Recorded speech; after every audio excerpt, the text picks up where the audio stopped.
Welcome to Garden Like a Grew Show, and I'm your host, Tyhson, Banighen, a permaculture instructor, and we're with the one and only garden guru herself, Sara Bradshaw, in her lovely Halloween getup. No, that's not her Halloween getup. That's normal. So yeah, so we just went through an amazing time on the planet with the cross quarter, and I don't think very many people really know what that's all about. So I know we have a whole agenda in today's show, but what is Halloween about anyway? Well, we have 4 very distinct astrological events that are incredibly easy to mark in the heavens in the year, and that are the solstices and the equinoxes. We have no trouble at all defining, when is the shortest day, when is the longest day, when do we hit those 2 periods of time in between where we have equal day and night. Now, what a lot of people don't fully comprehend even about those is that traditionally these were seldom one-day festivals or events, okay? Now, if you think about the solstice, what happens is on the day before the solstice is going to be when the Earth and the sun are at a particular point, and they're at the apex of that oval, and they're going to start coming back. So the day before that day and the day after are going to be mere seconds, either longer or shorter, actual day. And so solstice means the sun stands still. And it looked on the horizon to people marking it as though it was in pretty much the exact same place for 3 days in a row. And that would be the day before that solstice, the day of, and then the day after. Also, people came from incredible distances often to celebrate these things. So a 3-day festival, 3-day get-together was how it was often done. So you had the day before, the day of, and the day following. And you had that like 4 times a year. But in actuality, when you look at how we experience our world, we see the summer solstice as the first day of summer. But in actuality, we are enjoying summer weather much prior to the 21st of June in where we live. Ditto with winter solstice, it's the 21st of December. Well, I can guarantee you most of us are shoveling snow long before then. Right. So they're in between those 4 holidays, there would be what we call cross-quarter days. So early in February would be what had once been called in the Celtic tradition Imbolc. It kind of morphed into Groundhog Day. In terms of our modern celebrations, that's kind of as far as it went. The Catholic Church has it as Candlemas. And it's a deep midwinter kind of gathering. And then the next cross-quarter day that we would have would be the Beltane in early May. And then we would have Lunasa at the beginning part of August. And then we have Halloween or Samhain at the end of the harvest year. Now, the Catholic Church has the day after Halloween, which would be today. They have that as All Souls Day or All Saints Day. And Halloween was the night before, or All Hallows Eve. Right. In the traditional, very traditional celebration, you would have the 30th of October being the last day of the outgoing year. Samhain, or the day between those worlds, And then the 1st of November would be the new day, the first day of the new year. We no longer really celebrate the end and the beginning of the year at the end of October. We've moved that to January, but traditionally, this was seen where, you were kind of at the end of that gardening, productive out in the field year, and now you're going to hunker down into winter. And in the primitive culture and society, this is when hunting would start taking precedence over the garden year. This would be the stronger time for the male god energy to be kind of controlling and overseeing everything, with the goddess energy being somewhat more dormant. And it's a wheel. It's not all this or all that. The goddess is never fully gone. The god is never fully gone. They go through a life cycle. And if you wish, the legend of Persephone and Demeter of being in the underworld for a period of time before you can come back, and now the earth comes back into its bounty. So these cross-quarter days in the older traditions were often seen as more powerful celebrations than the actual equinoxes and solstices. They were a little harder to pin down because our year is not an even number of days. Even at 365, you're not fully there. It's actually like 365.4 or something. So it is it's an uneven thing. So these days kind of roam around a bit. And very often in the old traditions, they were tied to the closest new moon or full moon. So Lunasa would not necessarily be celebrated right on the 1st of August. It would be much more likely to be celebrated on that new moon or that full moon of that particular moon cycle.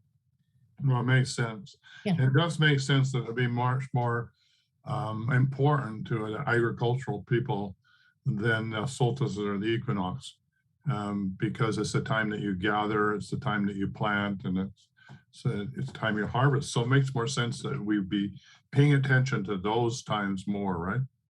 Well, yeah, and there's more fluidity to that because of the moon cycles, and we've seen that in the last few months as we've been going through this on a weekly basis, that if the full moon, like we think of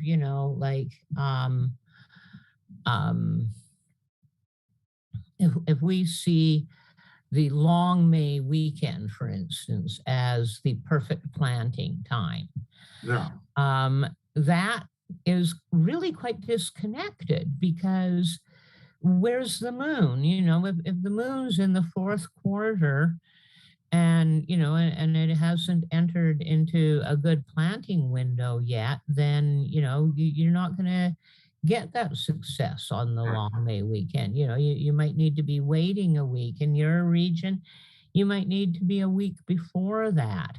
Right. So tying these other kind of marker days of when things begin and end, and tying them more tightly to the moon schedule is really, is what gives us the regional response that we're looking for. Yeah, and which brings us to what's up with the planet and us this week, right? Well, of course, last night was Halloween, so today is the day 3 of the 3 days Samhain tradition, and it's sometimes called All Saints Day, All Souls Day, and in some parts of the world, this is the day that's actually celebrated as the Day of the Dead, with Halloween being the eve before.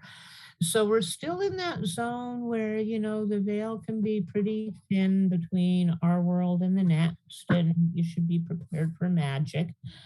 I found myself waking up this morning and almost immediately thinking of a good friend who passed over a full decade ago on somewhere between going home at Halloween night and not getting up November the 1st morning. He made his exit, and I just think that that's kind of magical that that would be the time that he went.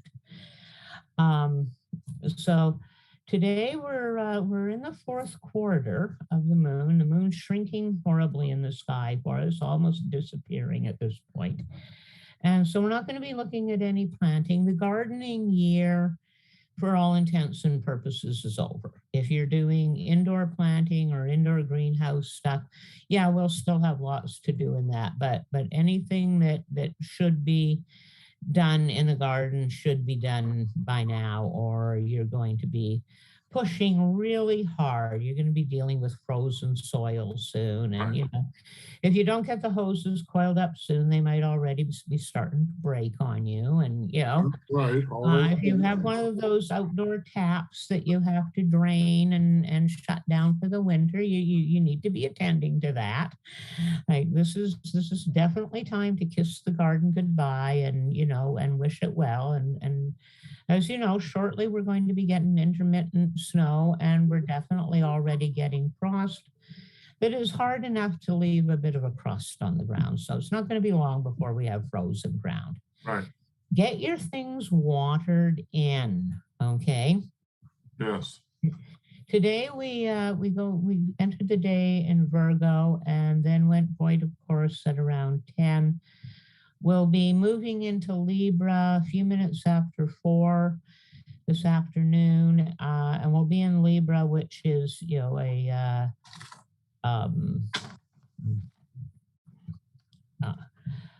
excuse me, which is a very balanced sign here. We'll be moving into Libra for tomorrow and most of Wednesday. Late in the day Wednesday, we'll be moving into Scorpio, which we're at any other placement but here would be a good planting window, but it is not. You're going to be in that very last day of the moon in the fourth quarter for Scorpio. Late in the day, Thursday, about 4 o'clock in the afternoon, the moon is going to go new. So Friday, you know, it looks like it could be a good planting day because it starts out in Scorpio and it's in that first quarter. But it's actually, you know, losing its Scorpio influence by 9 o'clock in the morning. So unless you're a real early bird, you're probably not going to have an opportunity to really get things planting in that window either. And then it's going to close the rest of the week out pretty much in Sagittarius. Again, in the fall, Sagittarius is not really a good planting window, even in the first quarter. You could maybe get away if your ground's unfrozen. You could maybe get away with still planting your flowering bulbs in that late Friday and Saturday and early morning Sunday window. But for the most part, you know, we're saying goodbye to the garden. Yeah, we're looking at, you know, coming up to more indoor activities. Yes, time to clean up the garden shed and the garage and all that stuff, and maybe put some linseed oil on the rake handles, and maybe oil the shovel and all the tools. And, yeah, which brings us to putting the garden to bed and putting the food up for the winter. So, you know, as you were mentioning, it's an excellent time to make sure that you've got things, you know, cleared up and cleaned up and ready to go. Check over your tools, you know, see what's going to need to be fixed up, because you can maybe get to that over the winter. It's not an unpleasant activity in the winter to sit indoors and, you know, put a new handle on a shovel, or, you know, sharpen up your spades and your garden trowels and your tools. So go through your tools, give them a good cleaning, give them a good assessment, see what needs to be fixed up, tuck it off to one side where it's going to be accessible. Don't put it in the greenhouse that you're not going to be able to get to over the winter. Like put it where you can get at it. Clean your tools really, really well. One really good idea is to get a metal bucket that you can fill with sand and you can pour oil into. Now, we all have at some point in time had some used engine oil kicking around, and we don't really want it spilling on the ground, and we don't want it, all over the place. But if you let most of the gunk settle out of it and filter it a bit, it actually makes a very acceptable additive to the sand for you to do that final bit of cleaning and polishing of your spades. Oh, nice. Yeah, it is. Like if you give them that light coating of, rub them down with sand that has a bit of oil added to it, the sand works as a pumice. It gets all the grit and all of the grunge off. Yeah. But the oil then seals things up, so they'll be less likely to rust on you over the winter, whether in storage. So, clean them all up. Make sure that they're all. And put linseed oil on your handles. Yes, put linseed oil on the handles. The other thing I really would like to advocate for strongly is get yourself some beeswax and you want about 3 measures of oil to 1 measure of beeswax. And when you let this sit, it will, and you can use linseed oil for this if you're using it for your wood, and that any kind of oil will do. I've been known to use oils that have gone somewhat rancid on me, and I don't want to pour that much oil in my compost, so I will add some beeswax to it. And this is used on your footwear and your wood. Nice. Okay. Yes, leather footwear really, really benefits from being tucked away for the season with a heavy coating of beeswax mixed with oil all over it. Like work it right in around where the sole is and on all the seams. Get it a little bit warm. Get the footwear of the shoe or the boot itself a little bit warm. I put them on top of a heat register or, someplace where they're going to get a little bit of warmth absorptive, and work it right in and then tuck them away for a while, anywhere from a couple of days to months on end. And what this does is then when you polish that off and add your shoe polish or your finisher and give your leather boots a real good polishing, they'll be pretty much waterproof for you. And I do my leather shoes at least once a month. If they're getting heavy use, I'll do them once a week. But like this, so this beeswax and oil combination, it's absolutely magical to use this on the handles of your shovels and your tools. It gives them a really, really nice finish. It reduces the likelihood that they're going to split or break, or that you're going to get any kind of splinters from them. It's a real simple thing to add to your garden, and it can just you'll find a whole variety of uses for it once you get going on. is what I found. Yeah. So and of course, what's the recipe again? 3 parts of your oil, whatever kind of oil you're using, and 1 part beeswax. There you are. Yeah, simple. So you get all the food in out of the garden, and you need to store it away. Now, there's a lot of things that are really served well by just simply being frozen. Even broccoli, cauliflower, and Brussels sprouts, if frozen properly, can be really quite a nice addition to a winter to a winter feast situation. Now, most things do better being frozen than canned. Okay. There are people, myself included, that find canned wax beans and canned green beans more enjoyable than frozen. But most people find that, frozen peas, frozen corn, frozen carrots, like all of those things that we get in frozen mixed vegetables really do bear up much better being frozen than they do being canned. But canning can be the answer for your tomatoes. Mm-hmm. Yeah. And any of your fruits, of course, that you're bringing in, they can do a simple water bath canning. And if you grow enough beans, like I have red kidney beans, black turtle beans, and blue lake white beans in copious enough quantities that I can can them instead of keeping them as dried beans. And to do those kind of bland vegetables, to do your green beans, to do your non-acid vegetables, and to do your dried peas and beans, you must have a pressure canner. Mm-hmm. You cannot, please do not believe the old recipes that tell you if you cook those green beans for 4 hours on the top of the stove in a boiling water bath, they're safe to eat. No, they're not.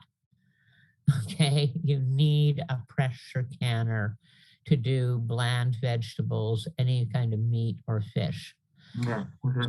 And the only reason a tomato is canned with a boiling water bath instead of needing pressure can is because it's a fruit, not a vegetable. So it's in that high acid category where it can do that. So a lot of the vegetables that you bring in would be really, really well served to be root cellared. Mm-hmm. Now, both parsnips and carrots root cellar best if you bury them in sawdust or sand. So if you actually in your root cellar have containers that you put the carrots in or the parsnips in and you bury them in have them separated with layers of sand between the layers of vegetables. It actually puts them in the same kind of dormant state that they would be in the ground out in the garden. And these vegetables are biennials. They grow 1 year, they go dormant over the winter, and then they proceed to grow again the next spring. And it is that second year that they convert all the energy out of the root into a very large plant above the ground that will then have all the flowers and the seeds on it. And so when they're in the ground and in the root cellar and you've got them covered with sand, they are still alive. Right. Okay. So don't cut their tops off. Don't chop them up in any way at all. Pull them out of the ground. Trim off the green vegetation, but try not to destroy or harm that crown of the actual vegetable in any way at all. And don't even really wash them, okay? Dust the dirt off of them, use a dry brush on them if you feel that you need must, but really for the most part, clean them off a little bit, put them in the containers and layer them with either sand or sawdust. Now, potatoes don't really need the sand or sawdust treatment as much, but it's really, really important that you not wash your potatoes before you root cellar them. Okay, you bring them out of the ground, let them dry, let the skins dry fully in the fresh air. You might have to roll them over, put them out on cloth or pieces of cardboard if the ground is damp. Let them dry so they don't go into that root cellar with any kind of excessive moisture.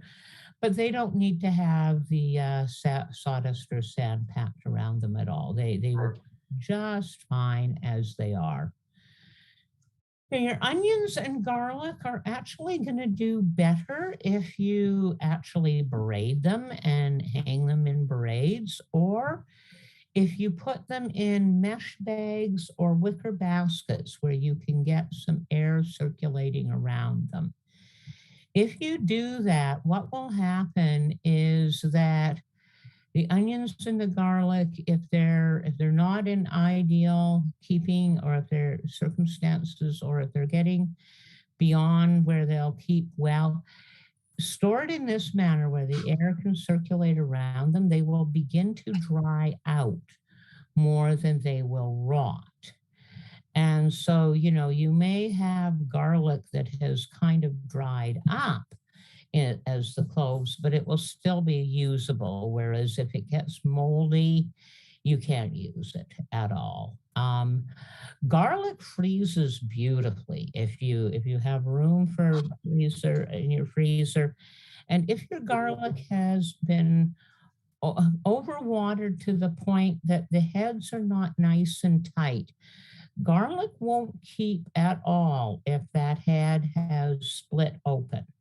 It has to be a nice, tight, self-contained head where when you look down on it, you can't see any of the actual cloves. You can see nothing but a really thick covering of the paper-like skin that garlic has. So if your garlic in the garden is bursting open, if it's, don't try and root cellar it.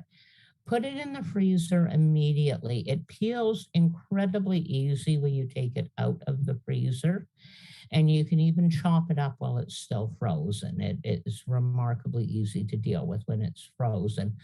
But my favorite, of course, is to have it hanging in those lovely braids that just look like they belong in a root cellar. Yes, and it does look gorgeous. Oh, it does. And I really encourage people to, pay attention to the aesthetics of preserving your food.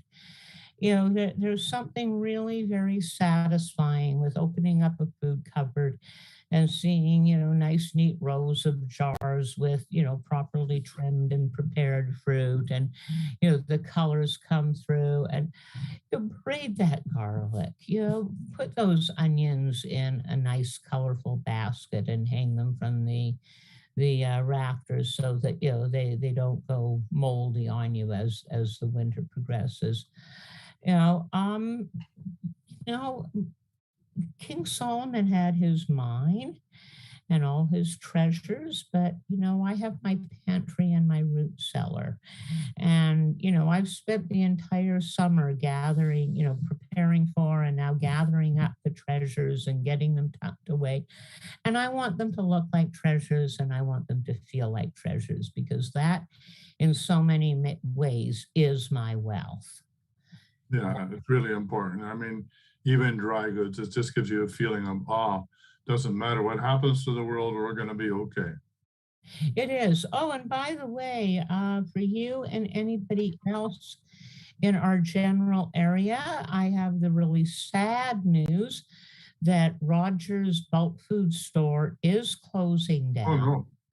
And if you are at all a Rogers fan, I would encourage you to get out there this month and say goodbye to the people who work there, and make your last few wonderful purchases of some of the best bulk food I've ever shopped. Yeah, it's really good. That's unfortunate. I wonder why that's happening. It's a financial decision. Okay. The Rogers Food has been owned by a consortium of businessmen for a very long time now, and they have always been very content to follow the general guidelines and principles of the Seventh-day Adventist family who started the company. And they've kept, the standards very high, and, they've sourced local as much as they can. And, for the most part, have let the store management continue on in the vein that they've always operated on. But they are not getting really any traffic at all into the store in this day and age. Too bad we can't market it for them, because those ladies are so knowledgeable. Oh, what a place to shop. Really. I feel like Pat has become a personal friend over the years, and I'm going to be sad to see it go. Right. There was so much good information there. Like, and I'd like to put a plug in to go there. And if you don't buy anything else, would you buy the cookbooks? Yes, the cookbooks are extraordinary. Yeah.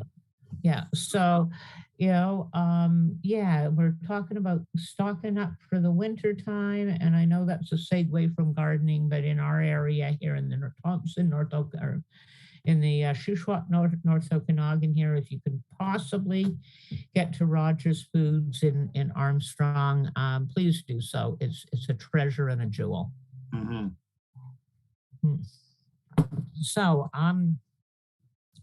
parsnips can be a little tricky to get over the winter because they very often have an incredible taper to them. Carrots are somewhat uniform from crown to root tip, but parsnips can be positively wedged shaped, and they really do need to be stored in such a way that they're completely packed in the medium, whether it's sawdust or sand, because they really provide far too much airspace around themselves, and you tend to get rot in your parsnips more rapidly than some of your other vegetables.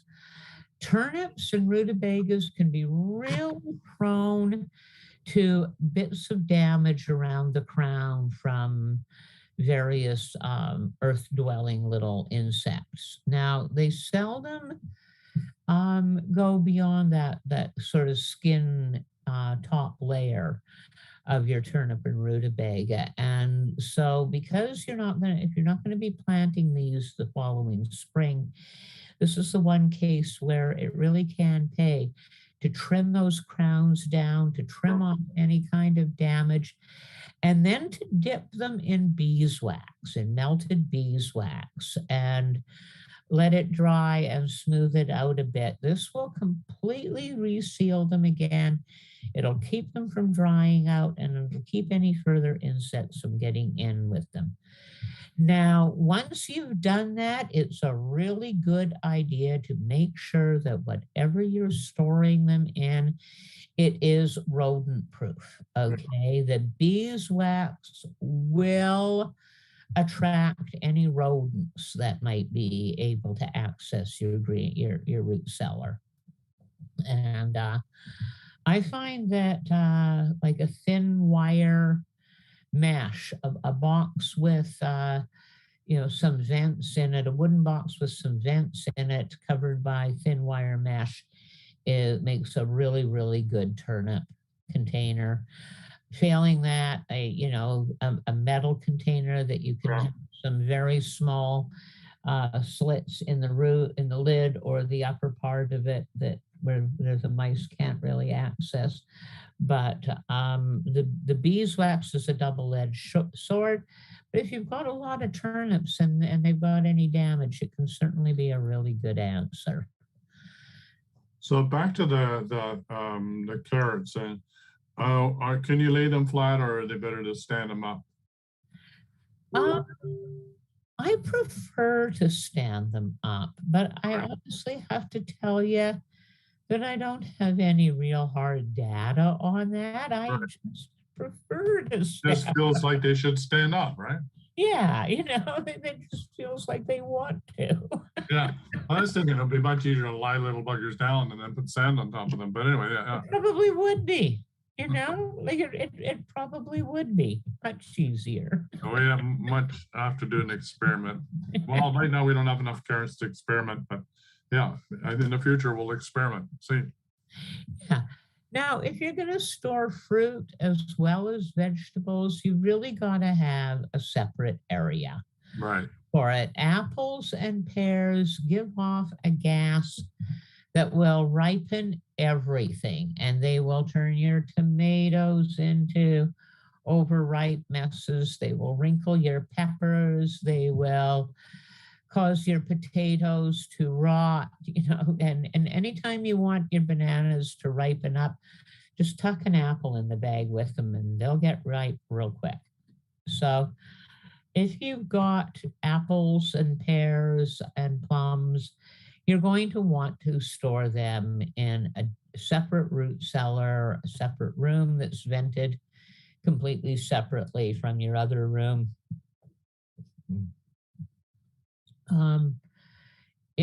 I tend to keep my apples in coolers out in the porch for as long as I possibly can. And then when they look like they're in jeopardy, whatever's left, I tend to slice up and freeze. Right. Yeah. So the coolers is a good idea. I like that, right? Yeah. So how long do you think you can get away with coolers? Oh, well, right now I've got maybe 3/4 of a cooler of Spartans that we're working our way through. I think the Spartans are probably going to be the latest apples that I get this year. Right. Many years I get Ida Reds, but I think every one of the Ida Reds on the upper bench of Salmon Arm has gone into cider. Right. Yeah.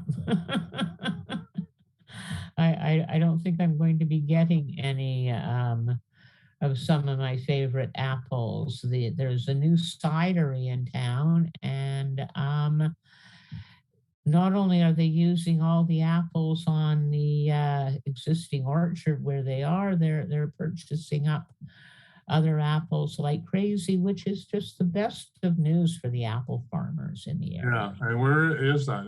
That's not the traveling one, right?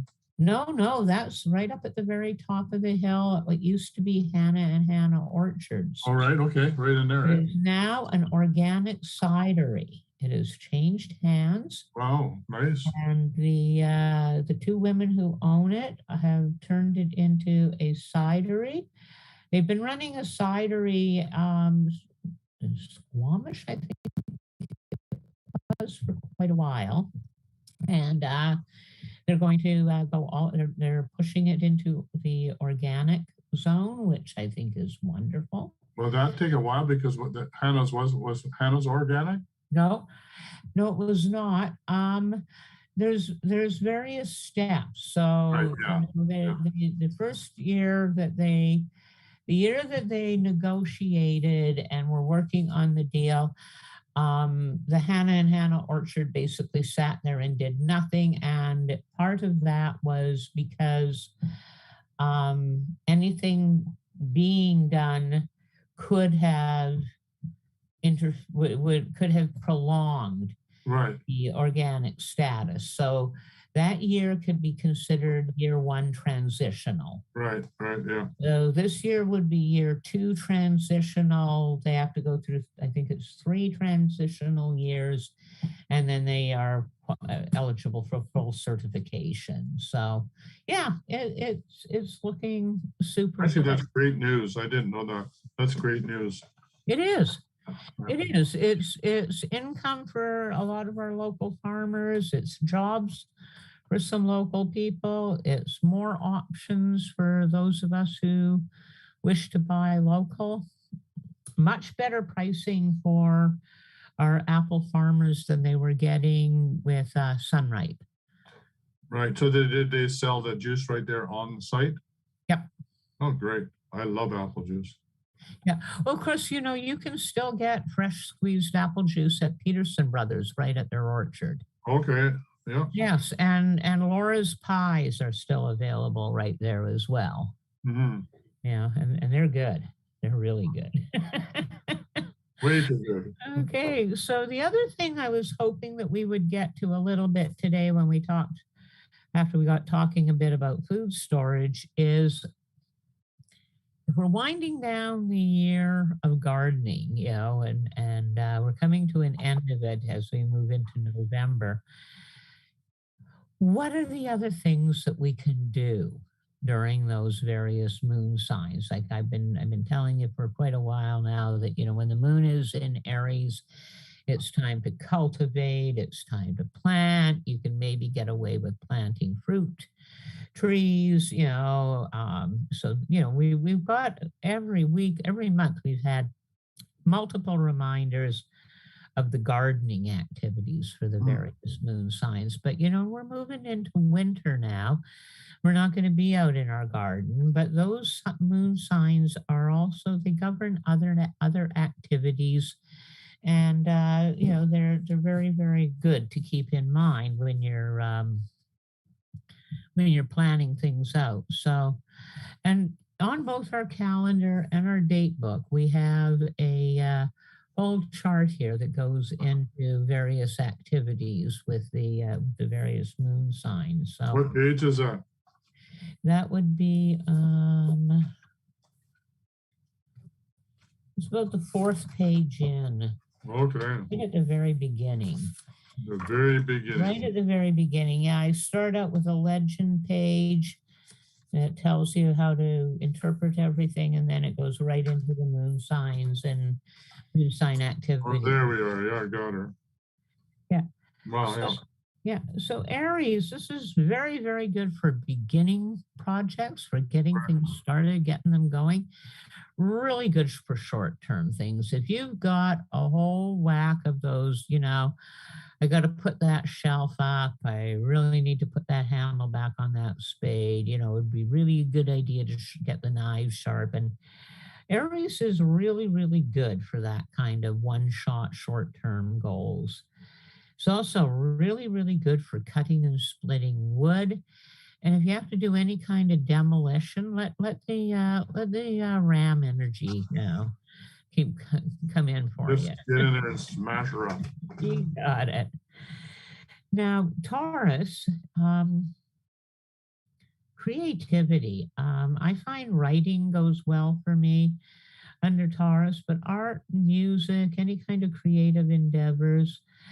Also, if you've got the kind of project that is going to take you a really long time to get done, and it's going to take kind of multiple runs at it, try and put as much of that energy into it as you can on Taurus. Taurus has that bull energy. So, think stubborn, think bullheaded.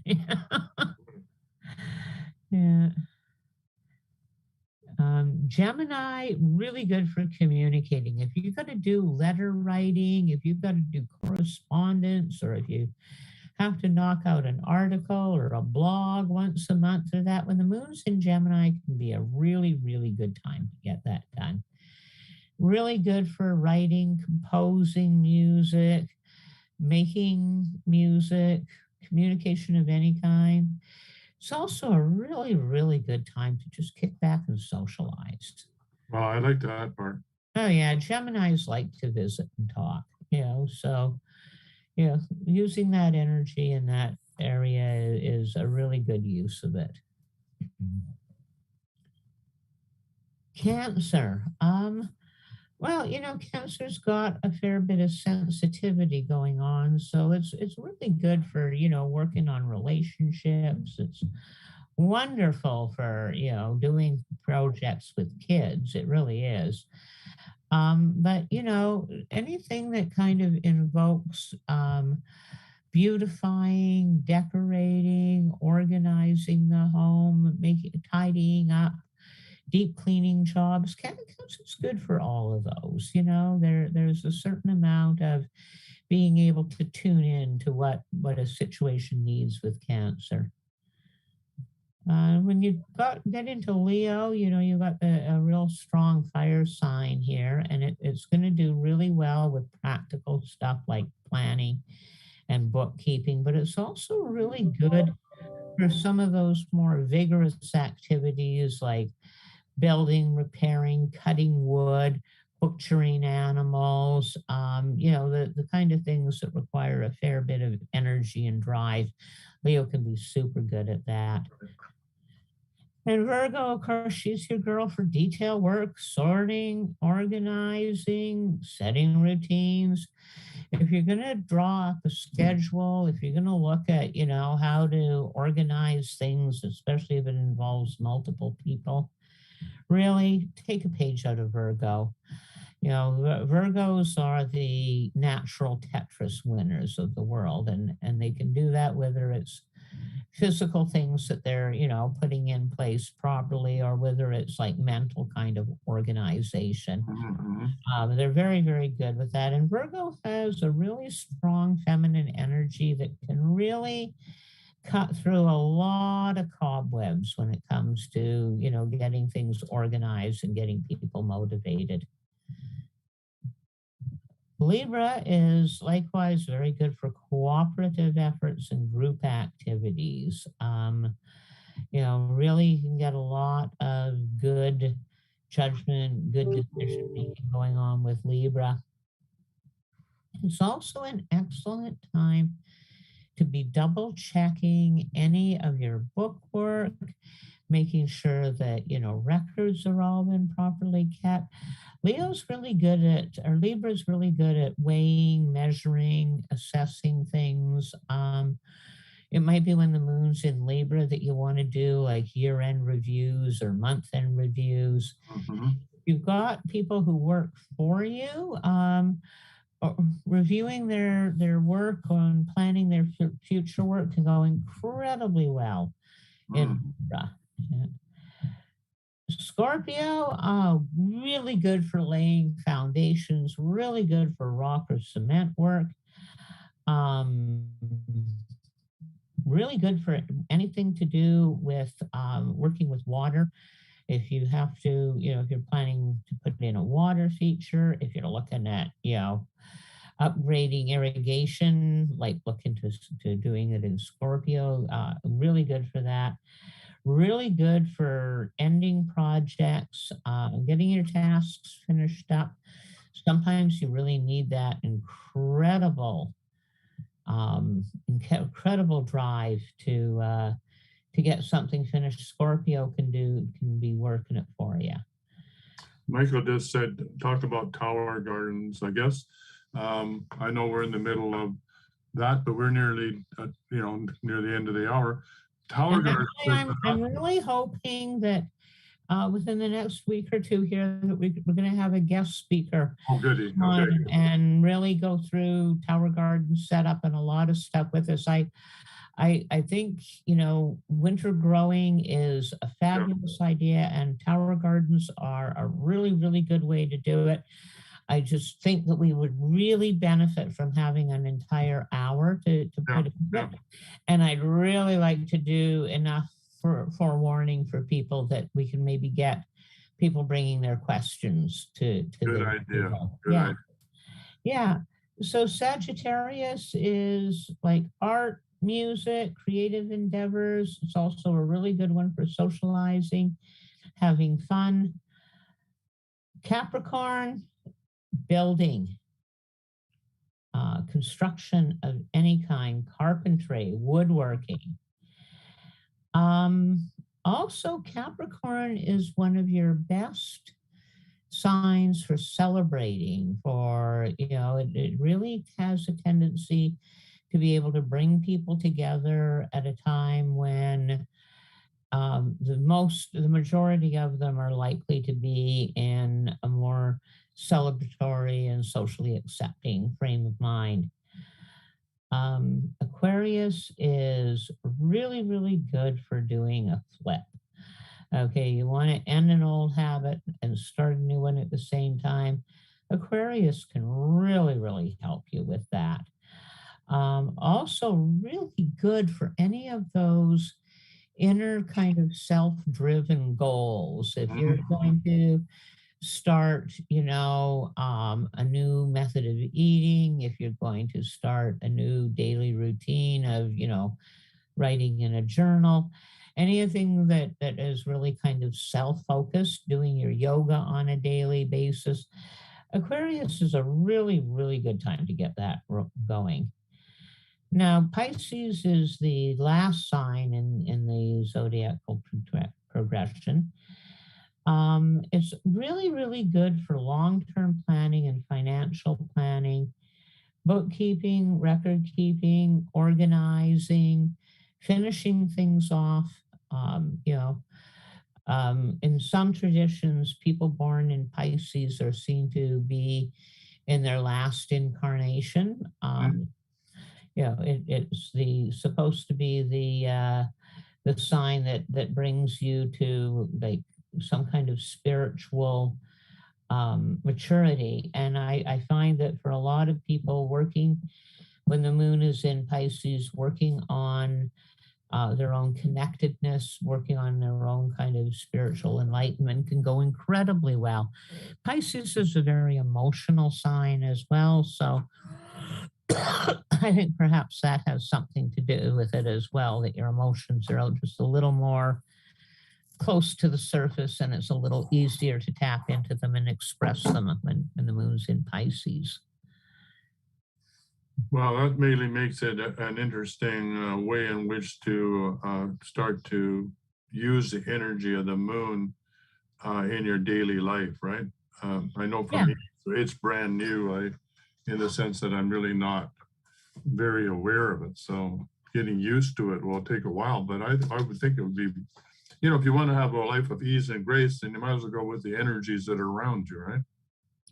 Well, it's remarkable the number of times that, while I was first learning how to do this, it would be remarkable to me the number of times that something would fall apart on me. And when I would look, it had been planned, well, the moon was void, of course, or I had planned a really, really big social, gathering and that when the moon was in Pisces and everybody was kind of wanting to sit over there and be introspective, and then, the most spontaneous, the day that I'd agreed to babysit somebody's kid would be the day that, everybody and his dog would pop by the house for a cup of tea and a quick visit and, a glass of homemade wine. And, I'd have like 20 people sprawling all over the house and out and then you'd look at the calendar and go, oh my God, we've been in Gemini since 1 o'clock in the afternoon. Now, what was yesterday, just out of curiosity? Because I had 7 people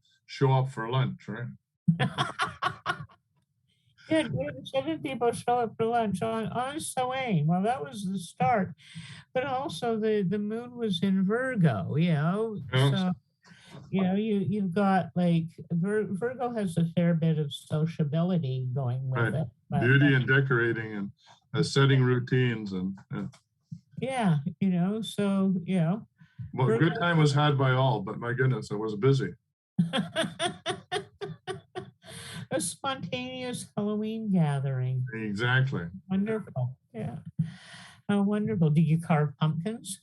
No, it was all mostly Dow food, but there was people that weren't in the Dow, they showed up too. It was just people coming and going, and it was really quite amazing, right? Indeed, it would be, yeah. And are the pears finished? Yeah, the pears finished. Yeah, like I said, I ended up with, I think, 12 pears that were bruised and making them into some sort of something that I could eat by ice cream. So that took place last night. It was not something I had planned, but what do you do with bruised pears? You got to do something with them right away, right? You got to get on them. Oh yeah, they go bad in a heartbeat. The next day they're done, right? So yeah, they are. No, pears are tricky. Yeah, they're absolutely tricky. Well, I've been pushing like crazy on the last little while to get everything happening and getting the calendar out. So I want to let people know that geez, I haven't done my homework for the calendar. Oh no. And also I want to remind people that their time's running out on getting the calendar at the 50% off price too. They've got a month left to do that. They get busy. Yeah. So, you can save yourself some big money by getting in on it now. Right. And they should be coming off the press. I'm hoping by right around the time before Remembrance Day. All right. Yeah. So should be getting them about the 9th or 10th of November.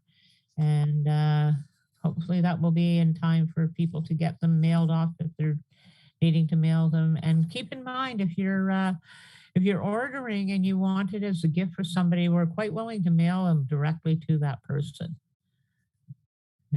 We just nice know where you want them sent. Right. Yeah. Nice Christmas present. Oh, incredible Christmas present. If you got a gardener that you don't quite know what to get, this is it. But don't forget to send me the front graphics for both of them, so I can put them in the wellness store, right? Yeah. Okay. Yeah, So will do. the sooner I get that, the more I can start marketing on your behalf. So. Yep. Yep, indeed. I've got my design guy working on that as we speak. All right. Well, we got a few more minutes to go. So, what? They can go to the Wise Woman Seeds Facebook page and send me a message through that. They can send me a private message on Facebook, or they can send it to info@wisewomanseeds.com. We're having a little bit of difficulty getting the point of sale software reconciled on the website, but they can send emails to us there. And they can always phone me toll free in North America, and I will point them in the right direction too. It's 1-866-369-7464 or 1-866-dowsing. 1-866-dowsing. Perfect. That's right. Well, so what's up for next week? What do we have planned? What we have planned next week is if I can arrange with my friend to come on with the Tower Garden information, we will be doing that. Failing that, we will be looking at various other options for winter food growing.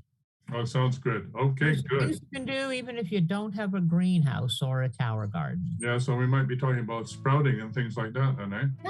Yep. Sprouting, growing in jars, growing in containers. Yeah. Yep. And taking a look at some of the nutritional benefits of sprouting. Oh, wonderful. Okay, well, let's call it a wrap until next week. Be healthy, wealthy, and wise, and we'll be back with you to help you get your winter all stocked up with all those goodies that we're going to be working on. And I guess we're going to be doing some work too today too. We're learning how to do pressure canning, right? Yeah. We're going to do some filming about that. So now's your time to get into the back end and join us there in the inner circle and learn how to use a pressure cooker, right? You got it. Yeah, I've got the beans soaking as we speak, so they will be ready to can by the time we get there. Yeah, okay, sounds good. All right. Bye for now, everybody. Bye all.